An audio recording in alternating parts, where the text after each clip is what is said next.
Exist in the cold reality of life, you can recess to the dark corners of dark academia, or there is a third option as well, which we will talk about in this video. Welcome to Strip Cover Lit, where we squeeze the bigger picture out of literature. I'm Adrian Fort, and we are here for another poetry discussion, which will appear in two different playlists here on the channel. Number one being the poetry discussion playlist, now over 800 videos strong. Number two being the Dark Academia playlist, a playlist dedicated to the aesthetic and ascetic of dark academia. The poem in question today is The Stolen Child by W.B. Yeats, and it reads as such. Where dips the rocky highland of Sleuthwood in the lake, there lies a leafy island where flapping herons wake. The drowsy water rats, there we've hid our fairy vats, full of berries and of reddest stolen cherries. Come away, O human child, to the waters in the wild, with a fairy in hand, for the world's more full of weeping than you can understand. Where the wave of moonlight glosses the dim gray sands with light, far off by furthest Rosses, we foot it all the night, weaving olden dances, mingling hands and mingling glances, till the moon has taken flight. To and fro we leap and chase the frothy bubbles, while the world is full of troubles and is anxious in its sleep. Come away, O human child, to the waters and the wild, with a fairy hand in hand, for the world's more full of weeping than you can understand. Where the wandering water gushes from the hills above Glencar, in pools among the rushes that scarce could bathe a star. We seek for slumbering trout, and whispering in their ears, give them unquiet dreams, leaning softly out from ferns that drop their tears over the young streams. Come away, O human child, to the waters and the wild, with a fairy hand in hand, for the world's more full of weeping than you can understand. Away with us he's going, the solemn-eyed. He'll hear no more in the lowing of the calf on the warm hillside, or the kettle on the hob sing peace into his breast, or see the brown mice bob round the oatmeal chest. For he comes, the human child, to the waters and the wild, with a fairy hand in hand, from a world more full of weeping than he can understand. So it strikes me that this poem is about the troublesome world, right? And an escape from that troublesome world to a world of a dreamlike state, the state that would be living hand in hand with the fairy. It strikes me that there is the world. Many people exist in the world, the cold, harsh world, the reality that we know. There's dark academia, where you can recess and build yourself up to something that can contend with the world. You can be something more. You can create an existence that is more solid, more hardy than the one in which you live. But a lot of people do neither of those things. A lot of people decide to escape into sort of a fantasy world. This is a type of resignation. A resignation that is sort of basically, in my opinion, waiting to die. A resignation that is sort of just existing. The world of dark academia, I think, is one where the individual is building his or herself up to something to contend with the world, something that is capable of building another world.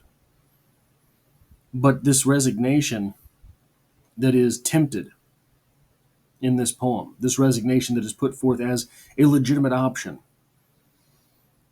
this is the world in today's society of going home and doom scrolling, waking up, going to work, going home, turning on the TV, and sitting in near darkness while a living world, flickers on a screen in front of you.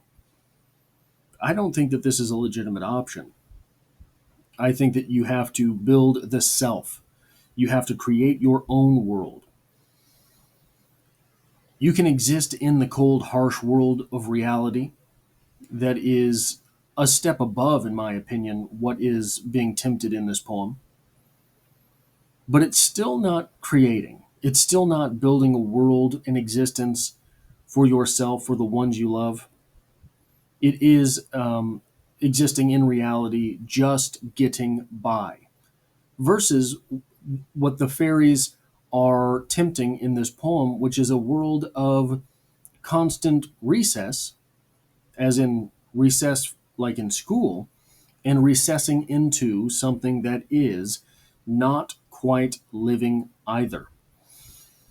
This is why I have sort of on this channel defended the idea of dark academia so hard. I think that dark academia is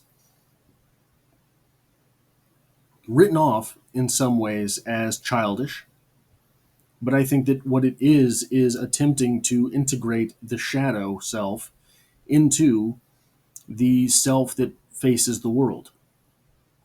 It is an attempt to reconcile those things that would be more harsh if we suppressed them.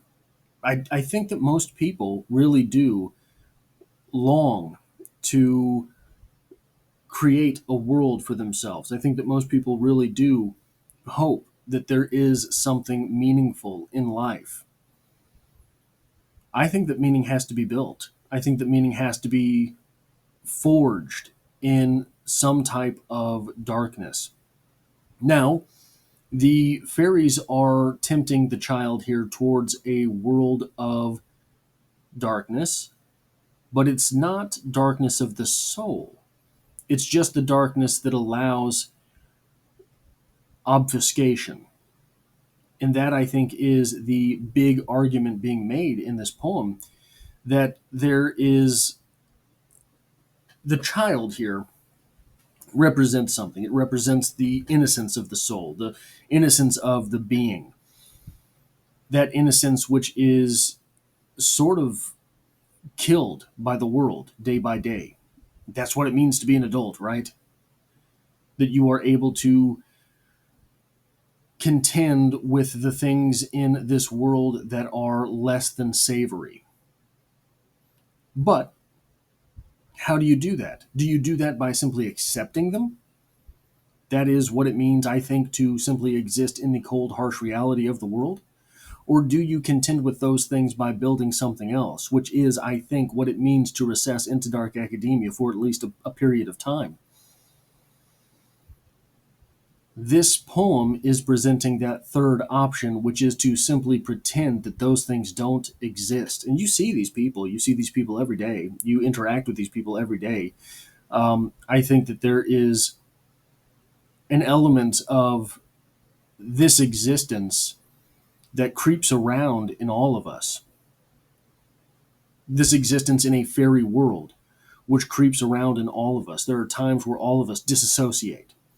That is what this is about, I think, dissociation. Um, we don't have to accept that reality. We don't have to accept the cold, harsh reality of the real world. We can build something for ourselves. We can build something that is greater. And I think that that is the ultimate mission of adopting dark academia. That is the mission of retreating into the self as opposed to retreating into the nether realm of the fairy world in this poem. And I think that Yeats is onto something here, that this does tempt a lot of people, that this is very alluring from the outside, that this is something which many people sort of wander away into at night, like in the poem. But that is what I have for this poetry discussion. If you like or appreciate what it is that I do here, hitting the like button really does help me out, as it tells YouTube to share this video with other literature lovers. If you find yourself here by chance but not design, literature is the only thing I talk about on this channel, dropping multiple videos every single week. There's poetry every Monday, and as always, I hope to have you back for the next one.